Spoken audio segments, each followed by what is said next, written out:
નમસ્કાર વિદ્યાર્થી મિત્રો, લેક્ચર નંબર 19 માં આપનું સ્વાગત છે. ચેપ્ટર નંબર 2 ની થિયરીનો આ છેલ્લો લેક્ચર છે અને છેલ્લી થિયરીનું નામ છે વાન દે ગ્રાફ જનરેટર. વાન દે ગ્રાફ જનરેટર થિયરીની દ્રષ્ટિએ બી મહત્વનું છે, દાખલાની દ્રષ્ટિએ પણ મહત્વનું છે અને ઘણી બધી વાર પરીક્ષામાં આવે છે. તો સૌપ્રથમ વાન દે ગ્રાફ જનરેટર છે શું મિત્રો અને કેવી રીતે બનાવવામાં આવે છે, થોડું ધ્યાનથી સમજજો મિત્રો. બહુ મહત્વની રચના છે, આનંદ આવશે તમને. જો વાન દે ગ્રાફ જનરેટરમાં શું છે, પહેલા તો વાન દે ગ્રાફ જનરેટર એક મશીન છે, જુઓ બરાબર છે, એક ઉપકરણ છે. આ ઉપકરણ કેવું ઉપકરણ છે કે જે વિદ્યુત સ્થિતિમાનને પુષ્કળ વધારી દે છે. આ ઉપકરણ શું કરે છે? વિદ્યુત સ્થિતિમાન ને ખૂબ જ શબ્દની નીચે મિત્રો લાઈન કરું છું, વધારે છે. કેટલું વધારે છે? તો 10⁷ વોલ્ટના ક્રમનો. જુઓ, 10⁷ વોલ્ટના ક્રમનો વિદ્યુત સ્થિતિમાન, 10⁷ વોલ્ટનો વિદ્યુત સ્થિતિમાન ઉપજાવતું ઉપકરણ એટલે કોણ? વાન દ ગ્રાફ જનરેટર.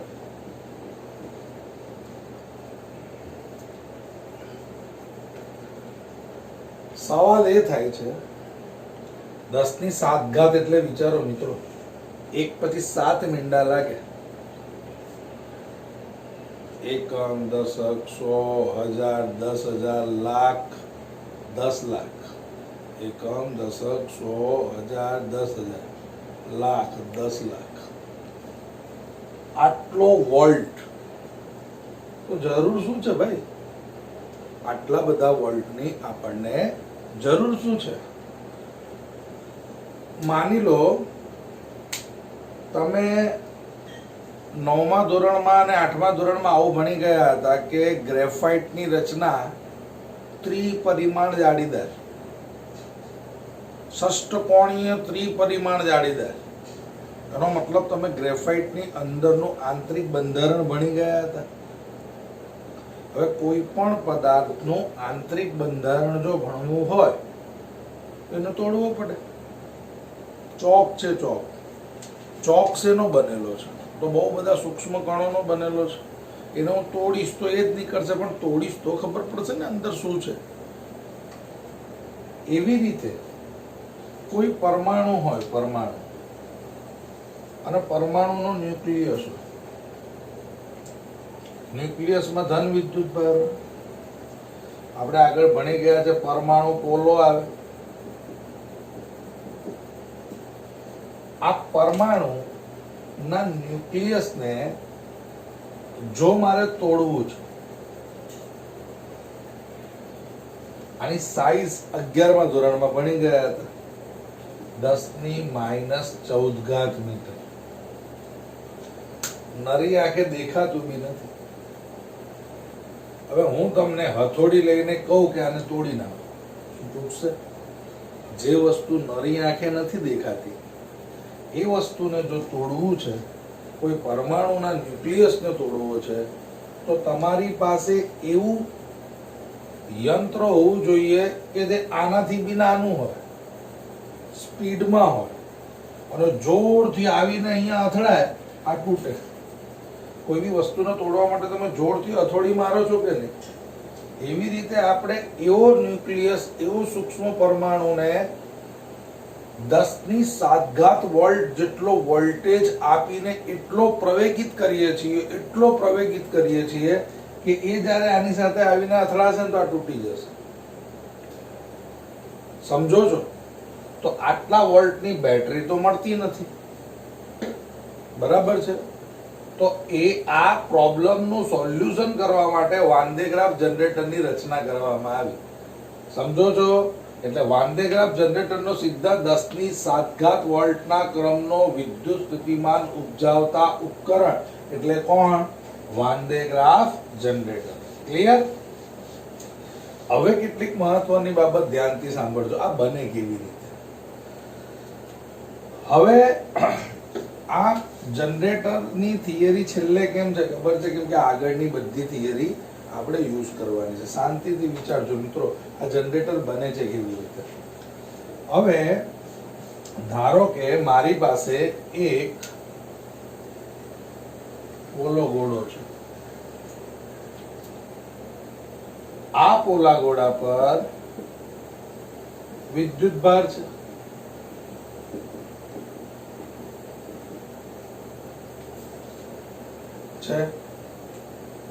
હવે V બરાબર KQ બાય R આવું બોલું. R એટલે ત્રિજ્યા. તો તમને ફટાકથી ખબર પડી જાય વિદ્યુત સ્થિતિમાન કેટલો છે. તરત ખબર પડી જાય કે નહીં? તમે વિચારો કે માની લો કે આનો વિદ્યુત સ્થિતિમાન 1000 વોલ્ટ નો છે. માની લો. અને આની અંદર એક બીજો ગોળો છે નાનો અમથો, જેની પાસે બી વિદ્યુત ભાર છે Q, અને આની પાસે 3 વોલ્ટ છે. એનો મતલબ આનો આ V1 આનો અને V2 કેટલા? 3 વોલ્ટ. હું ઇન્ડિવિડ્યુઅલ વિદ્યુત ભારની વાત કરું છું. આની પાસે કેટલા? 1000 વોલ્ટ. આની પાસે કેટલા? 3 વોલ્ટ. આ બંનેમાંથી મોટો કોનો? જ્યારે પરિણામી તમે આમ ધ્યાનથી જુઓ તો મોટો વોલ્ટેજ કોનો? અહીંયાનો કે અહીંયાનો? તો બધા કહેશે અહીંયાનો. તરત તમે ખોટા પડશો. કેવી રીતે? બાળકો, તમને મેં શું સમજાવેલું આગળ યાદ કરો. પોલો ગોળો આવે ને, આ બિંદુ લઈ લો, આ બિંદુ લઈ લો, આ બિંદુ લઈ લો, ગમે તે બિંદુ પાસે E બરાબર 0. પોલા ગોળાની અંદરના વિસ્તારમાં વિદ્યુત ક્ષેત્ર 0. જોજો, એનો મતલબ અહીંયા બી E બરાબર 0, અહીંયા બી E બરાબર 0, અહીંયા બી E બરાબર 0, અહીંયા બી E બરાબર 0. ગમે તે બિંદુએ વિદ્યુત ક્ષેત્ર 0. અને આવું કઈ સૂત્ર સાંભળેલું છે? V બરાબર એજ્યુકેશન. તો E બરાબર V by D. E is proportional to V. હવે બાળકો, જો તમારો E શૂન્ય હોય તો V કેટલું થાય? અચળ. એનો મતલબ અહીંયા V કેવો? અચળ. અહીંયા V કેવો? અચળ. અહીંયા V કેવો? અચળ. બધે V અચળ. અને તમને આવું બી શીખવાડેલું કે આનો V વિદ્યુત સ્થિતિમાન કેટલો હોય? સપાટી પરના વિદ્યુત સ્થિતિમાન જેટલો હોય. હવે સમજાવેલું ને? એનો મતલબ જરા હવે વિચારો કે હું કેમ એવું કહી રહ્યો છું કે અંદરનું વિદ્યુત સ્થિતિમાન વધારે અને બહારનું વિદ્યુત સ્થિતિમાન ઓછું.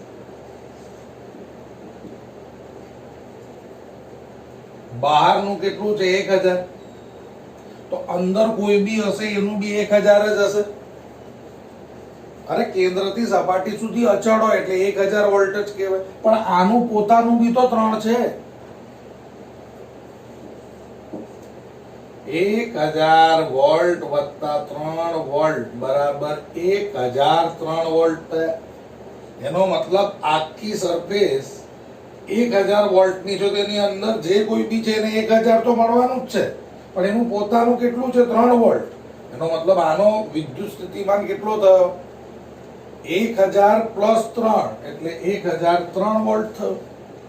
અને તમને મેં આગળ શીખવાડેલું કે અહીંયા માની લો કે 100 વોટ છે. બરાબર 100 વોલ્ટ છે. અને અહીંયા તમારો કેટલો છે? 30 વોલ્ટ છે. તો વિદ્યુત સ્થિતિમાન વિદ્યુત ભાર ક્યાંથી ક્યાં ભાગે? વધારેથી ઓછા તરફ જ ભાગે. યાદ કરો, તમને મેં ગરમ ધુમાડા વાળી વાત કરી એટલે એક પાત્રમાં 70°C તાપમાન ધરાવતો વાયુ છે અને બીજામાં 30 છે, તો બંને વચ્ચેનો કોક ખોલી દેવામાં આવે તો બંને જ્યાં સુધી 50-50 ન થાય ત્યાં સુધી 70 વાળો 30 માં આવતો જશે. એટલે 70 વાળાએ 20 30 ને આપ્યું અને 30 વાળાએ 20 એની પાસેથી લીધું. સેમ ટુ સેમ પ્રોસેસ છે. અહીંયા 100 વાળો અહીંયા જશે કે વિદ્યુત ભાર હંમેશા ક્યાંથી ક્યાં જાય છે? વધારે વિદ્યુત સ્થિતિમાનથી ઓછા વિદ્યુત સ્થિતિમાન તરફ જાય છે. એ જ સિસ્ટમ માટે આપણે વાન દે ગ્રાફ જનરેટરની રચના કરી છે. સમજો છો? આટલું બેઝિક નોલેજ મેં તમને આપ્યું. હવે હું તમને બતાવું છું વાન દે ગ્રાફ જનરેટરની રચના શું છે, તો તમને આઈડિયા આવશે આ આટલો બધો વોલ્ટેજ વાન દે ગ્રાફ જનરેટર કેવી રીતે ક્રિએટ કરે છે. જરા સમજજો. ખબર પડી? અંદરનો જે વિદ્યુત ભાર છે ને એનો વોલ્ટેજ પોતાનો તો છે જ, પણ બહારનો વોલ્ટેજ બી એને લાગુ પડે. આ યાદ રાખજો, જે ડબલ નીટમાં કામ આવશે. આ સૂત્ર બહુ જ મહત્વનું છે અને રચનાની અંદર જે દેખાય છે એ લખાય છે. રચના જરા સમજી લેજો. આકૃતિ મેં ઓલરેડી દોરેલી છે. આના બહુ કેટલા વિભાગ છે જુઓ. હવે હું બોલી રહ્યો છું, રચનાની વાત કરી રહ્યો છું. રચના. ઓકે, ચાલો અંદર જુઓ. એક પોલો ગોળો છે, ધાતુનો એક પોલો ગોળો છે. આ પોલા ગોળાને જો અહીંયાથી લઈને અહીંયા સુધી પોલો ગોળો છે, પછી આ જે દંડો દેખાય કે નહીં, એને અવાહક સ્તંભ કહેવાય, ઇન્સ્યુલેટર કહેવાય. આ ગોળાને ક્યાં મૂકવાનો છે? પોલા ગોળાને અવાહક સ્તંભ પર. જે અવાહક સ્તંભ પર મૂકેલ છે. જે દેખાય છે એ જ લખીશ મિત્રો, ધ્યાન આપજો. આ પોલા ગોળાની અંદર એક ગરગડી છે, બીજા પોલા ગોળા બીજી એક ગરગડી છે. તો આકૃતિમાં બે ગરગડી આપી છે, બરાબર છે? અહીં આકૃતિમાં બે ગરગડી દર્શાવી છે.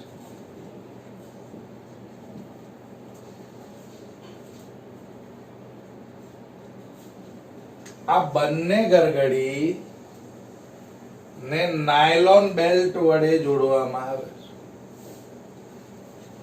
બંને ગરગડી ને નાયલોન બેલ્ટ વડે જોડવામાં આવે છે. નાયલોન બેલ્ટ મિત્રો અવાહક આવે, સમજો છો? સુવાહક નથી, અવાહક છે. તો નાયલોન બેલ્ટ વડે. અને અવાહક કેમ લીધું મિત્રો ખબર છે? આ જ્યારે સમજાવીશ ત્યારે પણ એક વાત આપણે કરેલી યાદ હોય તો, આ કોણ છે? ધાતુનો ગોળો. આ કોણ છે? પ્લાસ્ટિકનો ગોળો. અહીંયા આટલો વિદ્યુત ભાર નાખી દીધો તો વિદ્યુત ભાર સમગ્ર સપાટી પર શું થઈ જશે? વેર વિખેર થઈ જશે. જ્યારે પ્લાસ્ટિક અહીંયા નાખ્યું તો અહીંયા જ બધા વિદ્યુત ભાર એક જ જગ્યા પર રહેશે. આવું બોલેલા યાદ કરો. સુવાહક પદાર્થ પરની સરફેસ પર જ્યારે વિદ્યુત ભારને નાખવામાં આવે તો વિદ્યુત ભાર એની સમગ્ર સરફેસ પર એક સમાન રીતે વિતરિત થઈ જાય. જ્યારે અવાહક પદાર્થના જે જગ્યા પર વિદ્યુત ભારને નાખવામાં આવે એ જગ્યા પર જ વિદ્યુત ભાર સ્ટેબલ રહે છે, એ વિસ્તૃત થતું નથી. બરાબર? આને યાદ રાખજો. જ્યારે આકૃતિ સમજાવીશ ત્યારે એની શું પડશે જરૂર. તો બંને ગરગડીને નાયલોન બેલ્ટ વડે જોડવામાં આવે છે. જોજો, ગરગડી નંબર 2 ને મોટર સાથે જોડવામાં આવે છે. ગરગડી 2 ને મોટર સાથે જોડવામાં આવે છે. મોટરનું કામ ફેરવવાનું. આ ઉપરાંત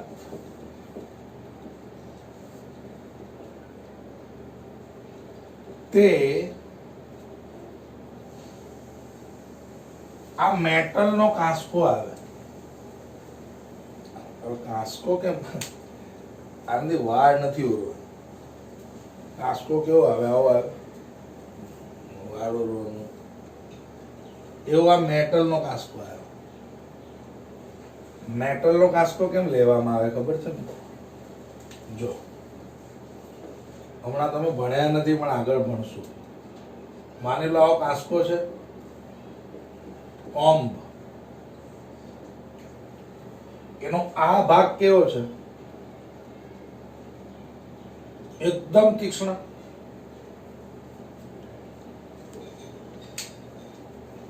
યાદ રાખજો કે તમે મિત્રો કોઈ દિવસ લેપટોપ યુઝ કરતા હો તો લેપટોપની જે 4 કિનારી આવે ને ત્યાં કેટલીક વાર તમે અડો ને તો તમને આમ ઝંઝણાટી જેવું લાગે. હવે લેપટોપની સરફેસ કેવી આવે જુઓ. હવે યાર હવે આ આખી સરફેસ, નીચેની આખી સરફેસ પણ તમને ઝંઝણાટી અહીંયા જ થશે. એનું કારણ શું? જે જગ્યા પર ક્ષેત્રફળ નાનું હોય ને ત્યાં વિદ્યુત ક્ષેત્ર પાવરફુલ હોય. સમજો છો? આ કોમ્બ કેમ લેવામાં આવે? વિદ્યુત ભાર બધા જ એકદમ એકબીજા સાથે જોડાઈને અહીંયા બેઠા હોય. એરિયા નાનો હોય તો એટલે અહીંયા કોમ્બ લેવામાં આવે છે. બરાબર છે? અહીંયા આપણે લઈએ છીએ 2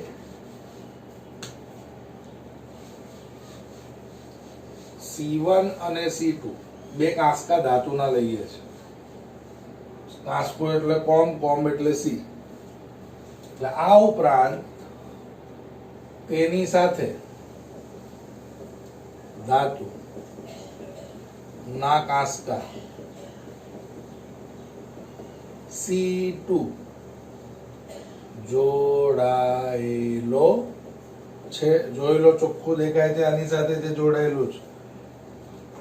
અને C2 સાથે કોણ જોડાયેલું છે? તો હાઈ વોલ્ટેજ બેટરી જોડાયેલી છે. હું ફિલહાલ રચના બોલી રહ્યો છું એટલે જોડાયેલી છે. કેમ જોડાયેલી છે હું તમને સમજાવીશ. હમણાં આકૃતિ સમજાવું ત્યારે. ઓકે? જ્યારે ગરગડી એક સાથે કાંસકો C1 જોડાવાનો. કેવો કાંસકો ભાઈ? ધાતુનો. પ્લાસ્ટિકનો લઈને નહીં જવાનું. ધાતુનો કાંસકો C1 જોડાયેલ છે. અને આ કાંસકો છે ને મિત્રો, એ આ પોલા ગોળા સાથે જોડાયેલો છે. C1 એ આ પોલો ગોળો છે કે નહીં? પોલા ગોળા સાથે જોડાયેલો છે. ડન. આ સમગ્ર રચના આવી ખુલ્લી નથી હોતી. જો સમગ્ર રચના કેવી હોય છે? બંધ. હવા નહીં લાગવી જોઈએ બહાર. ઓકે? આ સમગ્ર રચના મિત્રો બંધ હોય છે. સમગ્ર રચના બંધ હોય છે. આ આખી રચના છે મિત્રો. આને કહેવાય જે વાન ડે ગ્રાફ જનરેટરની રચના છે. જે વાન ડે ગ્રાફ જનરેટર ની શું છે? રચના છે. ક્લિયર? હવે જરા ધ્યાન આપો આ કામ કેવી રીતે કરે છે. સૌથી ઇન્ટરેસ્ટિંગ તો ફેક્ટર આ જ છે કે આ કામ કેવી રીતે કરે છે. હવે જો બધાનું ધ્યાન અહીંયા શું છે? High voltage battery. જોઈ લો, ફરીથી એકવાર ફટાફટ બોલી જઉં છું. આ ધાતુનો પોલો ગોળો, ધાતુના પોલા ગોળાને ઇન્સ્યુલેટર પર મૂકેલું છે. ઇન્સ્યુલેટર એટલે એવો અવાહક પદાર્થ કે જે મેટલના ગોળાને જમીન સાથે ટચ થવા દેતો નથી. આ ગોળાની અંદર એક ચકાચક ગરગડી મૂકેલી છે, એક બીજી ગરગડી અહીંયા મૂકેલી છે. આ ગરગડી સાથે ધાતુનો કાંસકો જોડાયેલો છે. આ ગરગડી સાથે બીજો કાંસકો જોડાયેલો છે. આને C1 કહીએ છે, આને C2 કહીએ છે. આ કાંસકા સાથે હાઈ વોલ્ટેજ બેટરી જોડાયેલી છે. મિત્રો, હાઈ વોલ્ટેજ બેટરી શું કરે? હવે સમજો શું થાય છે. અહીંયાથી બેટરી ચાલુ કરી, હાઈ વોલ્ટેજ અને હાઈ છે. હાઈ વોલ્ટેજ બેટરી ચાલુ કરી તો વિચારો કે બેટરીનો આ પોઝિટિવ છે. જો બેટરીનો આ પોઝિટિવ હોય તો આ કાંસકો છે, જુઓ, બધા ધ્યાન આપજો. આ બેટરીનો પોઝિટિવ છે. કાંસકો કેવો કહેવાય? તટસ્થ કહેવાય. એનો મતલબ એની ઉપર ધન વિદ્યુતભાર અને ઋણ વિદ્યુતભાર છે. હવે જ્યારે આ પોઝિટિવ છે તો કાંસકો આની અંદર રહેલા ઋણ વિદ્યુતભારોને પોતાની તરફ આકર્ષશે. તો ધન વિદ્યુતભાર અપાકર્ષણ પામીને અહીંયા આવશે. આ આકૃતિ જો ઝૂમમાં બતાવી તમને, સમજો છો? આ આકૃતિમાં શું થાય છે ખબર પડી? આ બેટરી છે કે નહીં મિત્રો? બહુ બધી બેટરી આવે, હાઈ વોલ્ટેજ બેટરી છે. એ બેટરીના કારણે આ બેટરી શું કરે? આ તટસ્થ, આની ઉપર ધન વિદ્યુતભાર અને ઋણ વિદ્યુતભાર સમાન હોય તો ઋણ વિદ્યુતભારને પોતાની તરફ આકર્ષે તો આ છેડો તમારા C1 નો પોઝિટિવ થયો. બીજી બાજુ મિત્રો આ મોટર ચાલુ હોય છે. આ મોટર ફરે તો ગરગડી ફરે. હવે આ ગરગડી આને આપણે આપણે નાયલોન બેલ્ટ સાથે જોડેલો છે આને. એટલે મોટર આમ ફરે તો પેલો નાયલોન બેલ્ટ પણ આમ ફરશે. હવે શું થાય? આને હાઈ વોલ્ટેજ છે, આને ઋણને પોતાની તરફ ખેંચી લીધા. અરે ભાઈ, આ ઋણ આની પાસે જતો રહ્યો કે નહીં? એટલે તો આ કોણ થઈ ગયો? તમારો C1. તમારો C2 શું થઈ ગયો? ધન ભારિત થઈ ગયો. એ ધન વિદ્યુતભાર ક્યાં આવી જાય? નાયલોન બેલ્ટ પર. જુઓ, આવી રીતે આ ધન થઈ ગયો, આના ધન વિદ્યુતભાર આવી રીતે આવે.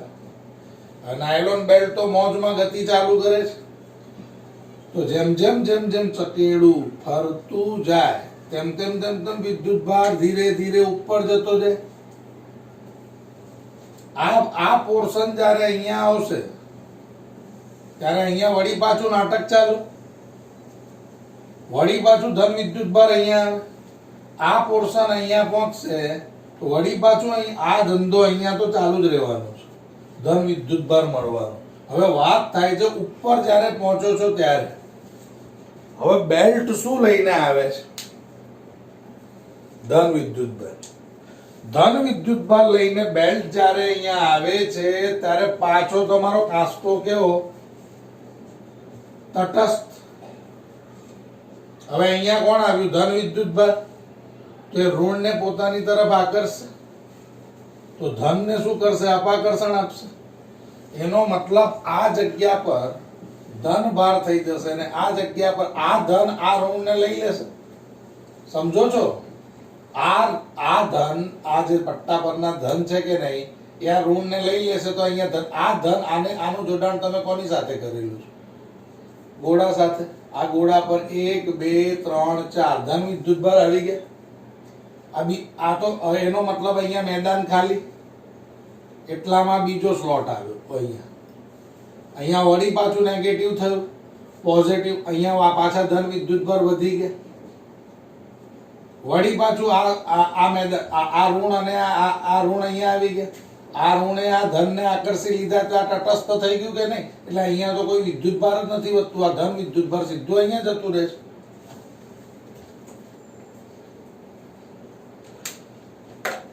સર એ વિદ્યુતભાર ગયું કેમ?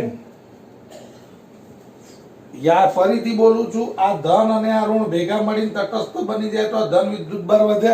આ ધન વિદ્યુતભાર ત્યાં કેમ ગયા તમને મેં હમણાં જ સમજાવ્યું. આ તમારો કોણ ગોળો, આ તમારો કોણ નાનો વિદ્યુતભાર, આની ઉપર કોણ તો માની લો કે વોલ્ટેજ છે, આનો વોલ્ટેજ આના કરતા હંમેશા કેવું હોય વધુ જ હોય, કેમ કે આનો વોલ્ટેજ બી આને મળે. એનો મતલબ વિદ્યુતભાર ક્યાંથી ક્યાં ભાગશે? વધારેથી ઓછા તરફ. એટલે આ બધા વિદ્યુતભાર ધડાધડ ધડાધડ ધડાધડ ધડાધડ આ ગોળા પર આ પ્રક્રિયા ચાલ્યા જ કરે, ચાલ્યા જ કરે, ચાલ્યા જ કરે.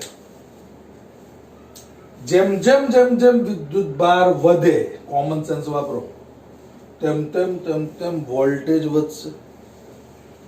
અને વોલ્ટેજ વધવાને કારણે તમે કયા ટાર્ગેટ સુધી પહોંચી શકો છો વોલ્ટેજના? 10⁷ વોલ્ટ. 10⁷. સમજો છો? આટલા વોલ્ટેજ. હવે શું કરવામાં આવે? આટલું વોલ્ટ ધીમે ધીમે આ પ્રક્રિયા ચાલુ છે. અહીંયા વિદ્યુત ભાર વધતા જાય, વધતા જાય, વધતા જાય, વધતા જાય, વધતા જાય. એને તો ક્યાં, એને તો મળતું જાય છે ને એ લેતું જાય. એટલે આખું સરફેસ પર વિદ્યુત સ્થિતિમાન કેટલું થયું? 10⁷. હવે આ વોલ્ટેજ કોને આપવામાં આવે? આ ટાર્ગેટ. ટાર્ગેટનો મતલબ શું? આ ટાર્ગેટમાં કોણ છે? ન્યુક્લિયસ. અહીંયાથી છોડવામાં આવે એટલા વોલ્ટેજ આપીને, એટલે ટાર્ગેટ જાય એટલે ન્યુક્લિયસ તમારો શું થઈ જાય? તૂટી જાય. એ ખબર પડે છે વાન દે ગ્રાફ જનરેટર શું છે? આ એની શું છે? રચના છે. બરાબર છે. ઉપયોગ શું છે? તો ઉપયોગ છે અતિ સૂક્ષ્મ પરમાણુના ન્યુક્લિયસને તોડવા માટે. બરાબર છે. જો હું તમને ડિટેલમાં સમજાવું મિત્રો, આ વાન દે ગ્રાફ જનરેટરનો ઉપયોગ શું છે તો શાંતિથી ડિટેલમાં વાત કરીએ તો વિદ્યુત ભારિત કણો ને તોડી ને તેમના આંતરિક બંધારણ નો અભ્યાસ. વિદ્યુત ભારિત કણોને તોડી તેમના આંતરિક બંધારણનો અભ્યાસ કરી શકાય. કોઈ કણને 10⁷ વોલ્ટ જેટલો વિદ્યુત સ્થિતિમાન આપી શકાય. વિદ્યુત સ્થિતિમાનને મિત્રો પોટેન્શિયલ ડિફરન્સ કહેવાય. સમજો છો? આના મદદથી આપણે કોઈ પણ શું કહેવાય ન્યુક્લિયસની અંદરની રચના, આંતરિક રચના કેવી છે આપણે મિત્રો એ ક્યારે ખબર પડે? પરમાણુને તમારી આંખે જોઈ નથી શકતા. આપણે પરમાણુને નથી જોઈ શકતા, પણ એની અંદરના ન્યુક્લિયસનો અભ્યાસ કરવાનો છે. તો એની રચના કેવી છે જાણવા માટે મિત્રો આપણે શું કરીએ છીએ? વાન દે ગ્રાફ જનરેટરનો ઉપયોગ કરીએ છીએ. ઓકે, હવે આપણે મિત્રો જોઈશું એનું સૂત્ર, બેઝિક સૂત્ર કેવી રીતે મળે. બરાબર છે. સૂત્ર કેવી રીતે મેળવીશું મિત્રો? જો સમજો, આને હું અહીંયા મૂકું છું. માની લો કે આ તમારો ગોળો છે, પોલો ગોળો, જેની ત્રિજ્યા r છે. આની ઉપર વિદ્યુત ભાર કેટલો છે? Q. સમજવાનો પ્રયત્ન કરજો. કેપિટલ Q વિદ્યુત ભાર છે. વિદ્યુત સ્થિતિમાનનું સૂત્ર કેટલું આવે? KQ/R. સાંભળજો આનું. હવે આની અંદર એક નાનો સ્મોલ r ત્રિજ્યાનો, જેનો વિદ્યુત ભાર સ્મોલ q છે. માની લો કે આનો વિદ્યુત ભાર કેટલો છે? Small q. તો આનું કેટલું મળશે? આ કેપિટલ R માટેનું અને આ સ્મોલ r માટે ઇન્ડિવિજ્યુઅલ વાત કરું છું મિત્રો, ખાલી આનું આનું કેટલું થાય? KQ/R. ખાસ યાદ રાખજો. પણ હવે કોઈ તમને પૂછે કે કેન્દ્રથી આપણે ટોટલ વીઆર કેટલું, હમણાં હું શું બોલ્યો છું, આને ભૂલી જાઓ તો આનું કે ક્યુબ વાયર, ઉપરવાળાને ભૂલી જાઓ તો આનું કેટલું આવે કે ક્યુબ વાયર. હવે આ આખી આકૃતિમાં આની સાથે આનું કનેક્શન છે. આની જ વાત કરી રહ્યો છું મિત્રો, વાન ધ ગ્રાફ જનરેટરની. હવે કોઈ તમને પૂછે વીઆર શું, વી કેપિટલ આર, આ આખી તંત્ર માટે જરા સમજજો તો શું મળે મિત્રો ખબર છે? એક મળે કે ક્યુ ડિવાઇડેડ બાય આર ને બીજો મળે કે Q divided by R, capital R. આ ધ્યાન રાખો. આનો વી આર, આનો વિદ્યુત સ્થિતિમાન કેટલો, તો કે ક્યુ બાય આર પ્લસ કે ક્યુ બાય આર. કોના માટે? આર ત્રિજ્યા માટે. ભૂલ અહીંયા બહુ ગંભીર થાય છે. આર જ આવે.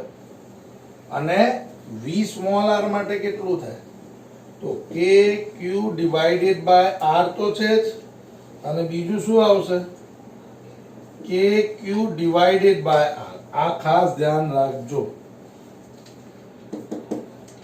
આ કોના માટે બોલી રહ્યો છું? આનું આનું આનું આનું આનું આનું. ખબર પડે છે? હવે જરા બુદ્ધિથી વિચારો. આનો છેદ મોટો, આનો છેદ મોટો. જો આનો છેદ મોટો તો વોલ્ટેજ નાનો, આનો છેદ મોટો, આનો નાનો, તો આનો વિદ્યુત સ્થિતિમાન મોટો. તો અંદર વિદ્યુત સ્થિતિમાન મોટો અને બહાર વિદ્યુત સ્થિતિમાન નાનો, તો વિદ્યુત પર ભાગે ક્યાં? નાનાથી મોટા તરફ. અરે એ તો પેલામાં સમજાવેલું કે અહીંયાથી ધન વિદ્યુત ભાર શા માટે અહીંયાથી અહીંયા ભાગતો હતો, કેમ કે અહીંયા વિદ્યુત ભાર નો વિદ્યુત સ્થિતિમાન મોટું હતું, સરફેસ પર વિદ્યુત સ્થિતિમાન નાનું હતું, પરિણામી વિદ્યુત સ્થિતિમાન. આની વાત નથી કરતો, આખાની વાત કરું છું. સવાલ એ છે કે વિદ્યુત ભાર કેમ ભાગ્યું. જુઓ તો કોઈ બી દિવસ વિદ્યુત ભાર કેમ ભાગે? વિદ્યુત સ્થિતિમાનનું કોઈ મહત્વ નથી, પરંતુ વિદ્યુત સ્થિતિમાનના તફાવતનું મહત્વ છે. એટલે આપણે શું લેવું પડે મિત્રો? વિદ્યુત સ્થિતિમાનનો તફાવત. ચલો મને બતાવો અહીંયાથી, નાનો કોણ મોટો કોણ? વિદ્યુત સ્થિતિમાન હંમેશા મોટામાંથી નાનો બાદ થાય. મોટો કોણ? આ. નાનો કોણ? આ. કેમ? કેમ કે આનું છેદ મોટું, વિદ્યુત સ્થિતિમાન નાનું. આનું એક તો આના જેવું જ છે, પણ બીજું નાનું છે. તો આ વધી જાય. વિદ્યુત સ્થિતિમાનનો તફાવત કેટલો મળે મિત્રો? વિદ્યુત સ્થિતિમાન નો તફાવત મોટામાંથી કોણ જાય? નાનું જાય. વીઆર કેટલું થાય? તો કે Q divided by R plus કે Q divided by R minus કે ક્યુ ડિવાઇડેડ બાય મોટો આર અને કે ક્યુ ડિવાઇડેડ બાય મોટો આર. બધામાંથી કે ક્યુ નહીં, ખાલી કે બહાર નીકળી છે. બીજું કઈ નીકળે છે? જોઈ લો. હવે હું એક કામ કરું છું, કે ને બહાર કાઢી લઉં છું. ઓકે, તો શું કરશું? આ વિદ્યુત સ્થિતિમાનનો તફાવત V R minus V R કે બાર. કઈ જાણો છો કે એટલે શું? 1 divided by 4 pi epsilon naught 1. તો ચાલો ને એક સ્ટેપ વધારી દઈશું. Q divided by R plus Q divided by R નાનો R minus Q divided by R. હવે અંદર ઘૂસે તો નિશાની બદલાઈ જાય, અહીંયા પ્લસ આવે ને, minus Q divided by R. અરે ભેજામાં ઘૂસે છે, માઇનસ અંદર જાય તો આ બી માઇનસ, આ બી માઇનસ, બંને માઇનસ માઇનસ. આ બંને ઉડી જાય. તો V R minus V R કે Q divided by R minus Q divided by R. જોજો મિત્રો, મોટો ક્યુ તો ગયો, મોટો ક્યુ તો ગયો. તો વી, અરે યાર VR minus VR1 divided by 4 pi epsilon naught અને Q પણ 12 અને અહીંયા આવશે 1 divided by R minus 1 divided by R. વિદ્યુત સ્થિતિમાનના તફાવત, આટલા વિદ્યુત સ્થિતિમાનના તફાવતના કારણે અહીંયાથી ધન વિદ્યુત ભાર અહીંયા જાય છે અને આ ડાયરેક્ટ સૂત્ર છે. ડાયરેક્ટ અંદરનું વિદ્યુત સ્થિતિમાન માની લો 10 વોલ્ટ, બહારનું વિદ્યુત સ્થિતિ વાંદેગ્રાફ જનરેટર માટે બોલું, અંદરનું વિદ્યુત સ્થિતિમાન માની લો 1010 વોલ્ટ, બહારનું 1000 વોલ્ટ. તો શું કરશો? અંતર Q વિદ્યુત ભાર ક્યાંનું? અંદરનું. તો તમને ફટાક કરીને વિદ્યુત સ્થિતિમાનનો મિત્રો તફાવત મળી જશે. સમજો છો? આને કહેવાય Van de Graaff generator, the most important theory. Okay, ખ્યાલ આવે છે? તો જેનું સિદ્ધાંત, રચના, ઉપયોગ, સૂત્ર અને શું થાય છે એ મેં સમજાવ્યું છે. શાંતિથી જોજો મિત્રો. આમાં જો ક્યાંય પણ નહીં સમજણ પડે તો તરત મને જણાવજો કે મને આ જગ્યા પર પ્રોબ્લેમ છે, તો એ વસ્તુ આપણે વળી પાછી લઈશું. ઓકે, આની સાથે છે મિત્રો આપણી થિયરી થાય છે પૂરી. હવે આપણા એક જ વિડીયોમાં બધા જ દાખલા આવી જશે, કેમ કે એક કે બે દાખલા છોડીને બધા દાખલા નાના છે. તો દાખલાનો વિડીયો થોડો મોટો હશે. થિયરી તમને જેટલી કરાવવામાં આવી છે બધી પ્રોપરલી તૈયાર કરો મિત્રો. અને હવે આપણે એક્ઝામ તરફ જઈએ છીએ બીજા ચેપ્ટરની. બરાબર છે? એટલે આટલી થિયરીને પ્રોપરલી તૈયાર કરી લો. આ ચેપ્ટર નંબર 1 અને ચેપ્ટર નંબર 2 જો તમને પરફેક્ટલી આવશે ને તો જ તમે ચેપ્ટર નંબર 3 સરળતાથી ભણી શકશો. કેમ કે ચેપ્ટર નંબર 3 ડિપેન્ડ છે ચેપ્ટર નંબર 1 અને ચેપ્ટર નંબર 2. બરાબર છે? વિદ્યુત ભાર આધારિત ત્રીજો ચેપ્ટર છે ચેપ્ટર નંબર 3. જે તમે જો પહેલું ને બીજું ચેપ્ટર પરફેક્ટ તૈયાર કરો છો, થિયરી, દાખલા અને ખાસ કરીને સૂત્ર, તો ત્રીજા ચેપ્ટરમાં તમને કંઈ પણ નવું નહીં લાગે. કંઈ પણ નવું નહીં લાગે. એટલે તમને એવું જ લાગશે કે આ તો અમે ભણ્યા છીએ. જે સૂત્ર આપણે ચેપ્ટર નંબર 1 માં યુઝ કર્યો છે, જે સૂત્ર આપણે ચેપ્ટર નંબર 2 માં યુઝ કર્યું છે, એ સૂત્રોનો ઉપયોગ કરીને ચેપ્ટર નંબર 3 બન્યું છે. એટલે બધા વિદ્યાર્થીઓને નમ્ર નિવેદન છે કે મિત્રો ચેપ્ટર ઝડપથી સોલ્વ કરી નાખો. ઓકે, અને કઈ બી પ્રોબ્લેમ હોય જણાવો. ઘણા બધા સ્ટુડન્ટ મને વોટ્સઅપ પર સવાલ પૂછે છે, કેટલાક સ્ટુડન્ટ તો પર્સનલી ફોન કરે છે. તમારો પ્રોબ્લેમનું સોલ્યુશન મિત્રો મહત્વનું છે, એટલે મૂંઝાશો નહીં. પોતાનો પ્રોબ્લેમ સોલ્વ કરો. એક છેલ્લો વિડીયો છે જે દાખલાનું આવશે, જેને આપણે જોઈશું. ઓકે, તો મળીશું લાસ્ટ વિડીયોમાં ચેપ્ટર નંબર 2 ના. ઓકે.